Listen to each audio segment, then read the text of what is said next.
Welcome to another episode of Fishing in the West. I've been gone for about 2 weeks and I haven't made a video for about 2 weeks and a couple days. So today I've decided to make a video. Yesterday I was just kind of getting used to being back home. I was gone basically in a cabin that had 2 screen doors as walls basically. So you're out in the elements. Last 3 nights were pretty rough. It rained a ton. Beds were soaking wet and stuff like that, but had fun, caught some few fish. I'll post some pictures on the Facebook page. If you guys want to check that out, I'll put a link below to some of the pictures of the fish that I caught recently, just to show you what I was doing. I didn't catch a whole lot. I caught like about 4, and then when I came home the next day I went fishing. I caught about 2 fish. Took pictures of that. But today I'm doing a video that has been requested by so many people. And I'm going to be talking about my rods today, the rods that I've got so far, and some rods that I'm planning on buying, rods and reels that I'm planning on buying. I'm not going to do tackle because my tackle is extremely unorganized right now. I'll probably do that later on in the week if I can, or just talk about some of my favorite stuff to use, because if I were to go over it all, it would be a long video. It would be about a 2-part video, and that can be kind of boring, I know, for a lot of you guys. So today I'm going to talk about my rods and reels, bait casting, spinning. I've only got one spinning back here, so mainly bait casting.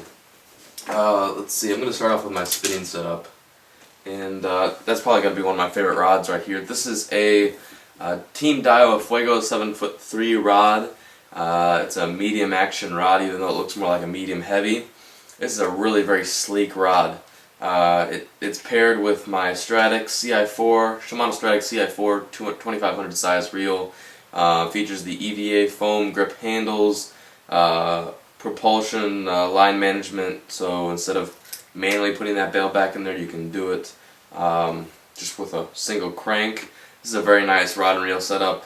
It complements the rod complements the Stratic very nicely because they're both very red. The Team Daiwa Fuego is a perfect, absolutely perfect wacky rig or a flick shake rod. And the reason why I've got a 7'3" medium rod rather than like a short 6'9" or 6'10" rod is because usually when I'm fishing that flick shake, I fish it like unlike any other people. I like to fish that flick shake in heavy cover. I'll flip that in the same areas where I'd flip a half-ounce bait with a craw on it. You know, I feel like the flick shake is a bait you can really take advantage of and use around heavy cover. So I've really wanted a really sturdy rod like this one right here, and it's got a really nice bend to it, really fast bend to it, fast tip to it. And it's a very nice rod. Next rod I'm going to go to is my crankbait rod. And what that is, this is my Powell Max 705 ST. It's a spook trap rod made specifically for rattle traps and zero spook type baits. This is an awesome rod. It's a heavy rod. You can see how thick that is. It's almost like a musky rod basically. And I use this for rattle traps, square bills. I've got a 1.5 tied on there, right there. Kevin Van Dam Silent 1.5, and with this rod, it just completely eliminates hooks popping out of the mouth or missed hook sets, because you don't even have to set hook with this. It's just kind of a sweep. It's kind of a pull, and you get those fish with these rods. I love Powell rods in general. It's my second Powell rod. I love the dark red color. It really complements my Team Daiwa Advantage, the 153 HSTA, which is a step up from my Daiwa Terra. I've got 15-pound Berkeley 100% fluorocarbon for cranking. I'm not a big fan of the Berkeley 100% fluorocarbon.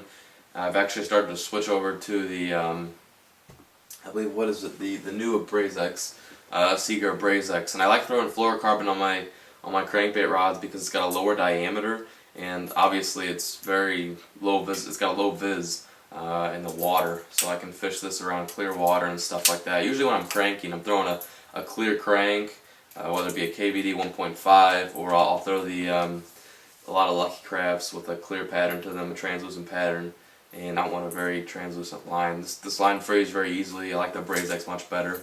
And I'm going to talk a little about the reel. The reel is very nice, swell, swept handle, clicking star drag. It's just an all-around great reel. It's a 6.3 to 1 gear ratio. I don't like a 5 to gear ratio when I'm fishing cranks, like a 6.3. So I can also burn it too. I like burning those crankbaits a lot, especially in clear water. Team Iowa, great reel. I really love this, and it's perfect on this rod. It's a little heavy, but it's well balanced, and it's my favorite cranking rod out there. Favorite cranking setup in general.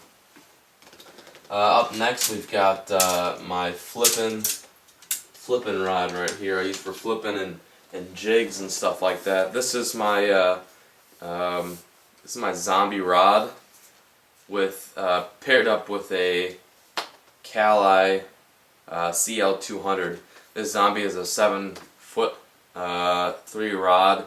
It's the zombie pitching rod. It's a very well balanced rod. If you've ever just held the rod in your hand, it feels like the reel is already on there. It's very well balanced.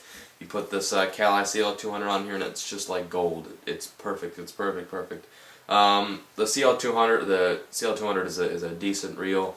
A little heavy, but it really looks nice with the zombie on here.